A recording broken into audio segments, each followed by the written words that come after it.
devil dropped the gavel on that little coastal town.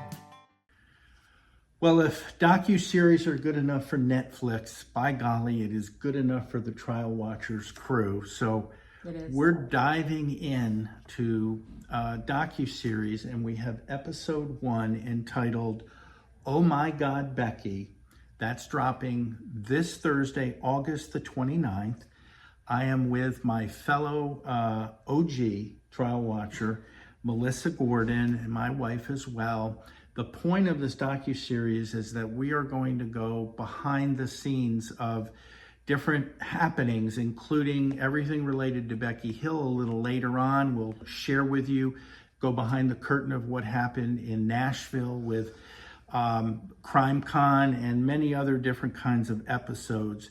But today we want to go behind the scenes, if you will. I know that sounds odd, but we're going to start with September the 5th, 2023. This was the press conference that Alex Murdaugh's attorneys held on the steps of one of the judicial buildings in Columbia, South Carolina. You were there, and directly after the press conference, there were only 3 people with Becky Hill: her husband, you, and Addie Strozier, who went with you to the trial. Tell us, first of all, what Becky thought about the press conference. Well, we thought it was a bunch of malarkey, is what we said. Really? To be honest, I'm like, what in the world? And she said, I know it. And I'm like, I cannot believe this. Just flabbergasted, really. And, you know, in full disclosure, Becky and I were very, very close at that time. And so, of course, I was just flabbergasted that this had just occurred. And it was just so surreal. And, yeah, we were really close then. And in the docuseries, we will talk about the last time we spoke with Becky and some other elements that came up. But back to Columbia for a moment. You also, we talk about in the docuseries, you went with Becky to her attorney's office. There was one element of it in which I got involved. I was in Augusta and y'all were in Columbia, and her attorneys and I went like that. Yeah. Were you able to sort of hear a little bit about what was going on?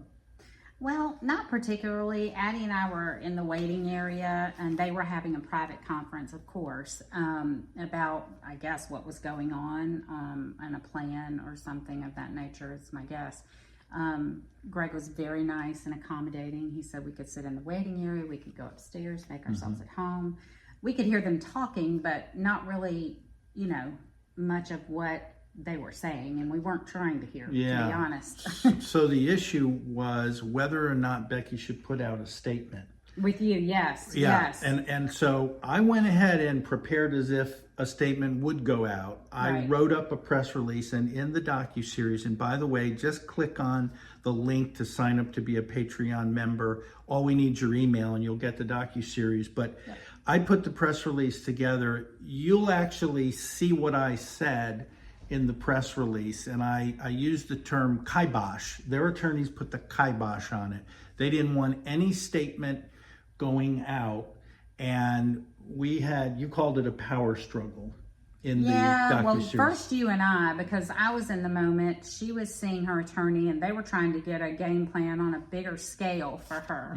And you and I spoke on the phone. You're like, hey, I'm preparing a press release. We have to address this. And I'm like, oh, okay. And I cannot remember if I mentioned it to him. Maybe you texted them, and then I was trying to make you stand down on that because I was in the moment of seeing them look at a much bigger picture, and you were, you know, you had your PR thing on of, oh goodness, they're blaming our book. And in addition to that, I mean, forgive my capitalism, but we had just put our book out a month before, and it had done very well. And I was concerned, you know, this was around the Me Too movement. I was concerned we were going to get canceled. No, cancel culture. Cancel culture. And so I was trying to protect Becky, who I was also very close to because I believed in her. and I was trying to protect our livelihood, and those Yes. two worlds collided. Yes. And that's when our co-creator of Trial Watchers, Mike Pachenik, came in to the picture. And you'll see in the docuseries that we talked, and he gave the advice that, sorry guys, but I'm going on television and I'm going to defend Becky, and I'm going to protect the livelihood. And so we were on, and we showed a lot of different clips, and it was.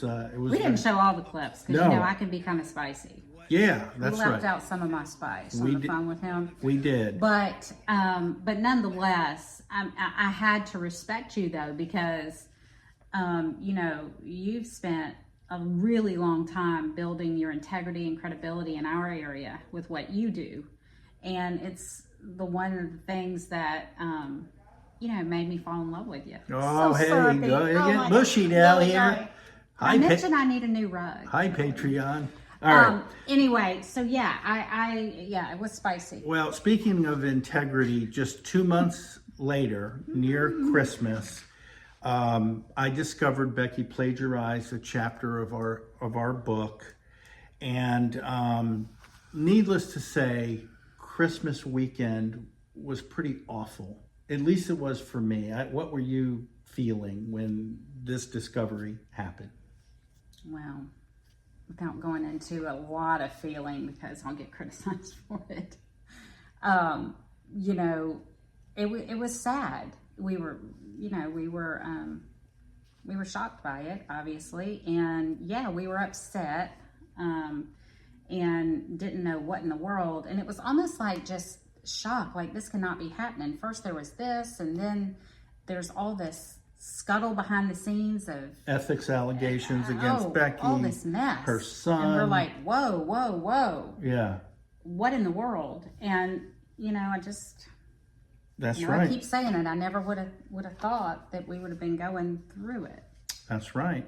So it was awful, and I made the decision, and we talked through this with Mike, who helped. Made the decision to just be completely transparent and disassociate ourselves with the book, with Becky, and all of that. And I decided to enlist the help of a 77-year-old man who Melissa met on the grounds outside the Colleton County Courthouse. Do you remember John Monk? Yeah. Reporter with the state newspaper in Columbia. First of all, what were your impressions when you met him back in February of 2023 during the trial? Oh, I was always drawn to him. And I think the first little video I sent to you of him was him walking on the sidewalk. And I was like, oh, look, this is going to be you. Yeah. Because you're such a little reporter. And that's the thing, all this time I'm thinking in one way, and Neil's thinking as a media and reporter and, PR. So we had a lot of our own little about that. And but back to John Monk. Very pleasant man. I could tell that he was very smart and very kind soul. And that was my impression. And we trusted him. And when I made the decision to share with the world that I discovered about the plagiarism, I was very careful not to try to pile on Becky, but more so clearing my name. And so I chose just two outlets to talk to. Right. Good Morning America and John Monk. And that was it. And that was it. Now, other people picked the story up, and I couldn't control that. But and that you had was, a lot of calls of people wanting to talk to you. And I refused to go on television any more than Good Morning America. You said you weren't going to drag her through the mud. I wasn't going to drag her bad through the mud. enough. Yeah, it was bad enough. But in the docuseries that again drops Thursday, August 29th, I took an emotional phone call from John Monk, and Melissa was recording it in our living room as I was talking to him, and he shared finally there was a news release and a statement from Becky's attorneys, but it was about the plagiarism, and he read to me what she said, and I didn't have any knowledge of it because I wasn't talking with her. Right. And we showed that, and it's Well, powerful. I mean, I'm almost crying. I mean, I'm just because I did not know whether she was going to try to blame me or what. Well, because there was some tension on the phone call about the plagiarism, quite frankly. Yeah. You know, and I think the last thing you said was you need to do the right thing. Yeah. And you need to own it. That's right. And so you put the fire to her feet. And I was just sitting back thinking, oh my God. And she did. Oh my God, Becky. Go ahead.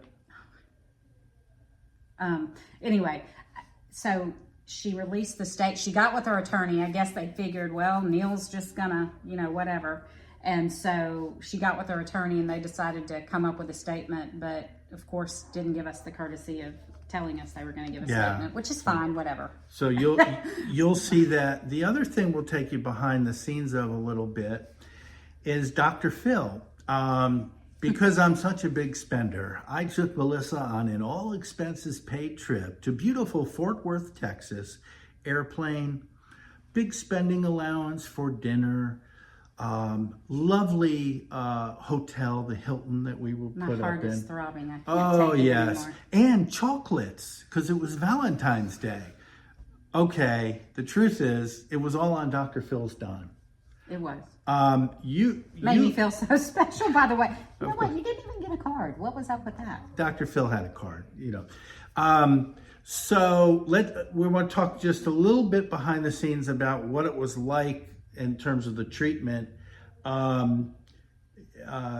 did you think of just going there? And then what did you think being in the audience, watching your husband being a bit grilled, and I'll explain that in a moment, but interviewed by Dr. Phil and a couple other people as well, that I wasn't expecting. But what did you think behind the scenes? I was nervous for you just because I think of, you know, just the environment and the kind of shows. I mean, Dr. Phil is certainly not Jerry Springer, but it's also not, you know, Dateline. So, I was nervous for you.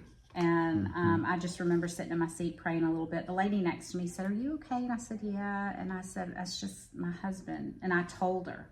She said, "You've got to be kidding me." And they had traveled all the way to get tickets to Dr. Phil because they were really excited about the subject. But I felt scared for you, not because I was worried about what you might say, because I know your integrity, but I was worried about how they may spin it, how they may cut it and edit it down. Although I do believe out of all the people, I've read almost all of Dr. Phil's books. He seems to have some integrity. And I will say that he does, but I met with several producers and most of them are great. But I got a little bit, upset, I guess, because I asked, because Jim Griffin, Alex Murdaugh's attorney, was there, and another attorney, and I said, "Are they going to be part of the interview?" And they said, "Oh, no, they'll just be in the audience watching." I said, "Okay, fine." I walk out and I see Jim Griffin and Sarah Ozuri right there across from me, and Dr. Phil is interviewing me, and they're jumping in with questions, and it was an interesting exercise. It was, you know, but for the most part, I feel like they were kind, and not brutal, So we'll go behind the scenes of the Dr. Phil show, what occurred in the green room after when Dr. Phil came out. What occurred, and also a little back and forth clip with Dr. Phil and I, just in case you didn't get to see it on Merrick TV. Ironically, and I realized this later, they decided to hold this episode. Remember, we recorded in February. They held the episode to June the 7th. Do you remember the significance of the date? Oh, yes. Yeah. The day that Maggie and Paul. 3 years to the day. Yeah. 3 years to the day that they were murdered. So we invite you, if you can, there's a little link for you to click on our Patreon page. No one's going to ask you for a credit card. All we need is your email, and we'll email you access so you can watch this 21-minute docuseries called Oh My God Becky. And there's so many more behind. You'll get to see Becky do some clips reading from the audiobook, doing radio interviews, at book signings, and talks that she gave, just little clips that you've never seen before. And let's address the elephant in the room on that, shall we? Please. Can we? Sure. A lot of this content we were gathering as the story unfolds, and we've said it a million times, we're both storytellers. Any photographer, videographer, or storyteller, when they're in a situation, they are documenting, and that's what we were doing. And she knew, obviously, we were documenting, and we always thought that it would be the next part of the story and that she would be a part of it. We never dreamed we'd be using any of the content for just the two of us per se. Although she did know we were thinking about the Trial Watchers brand and all that.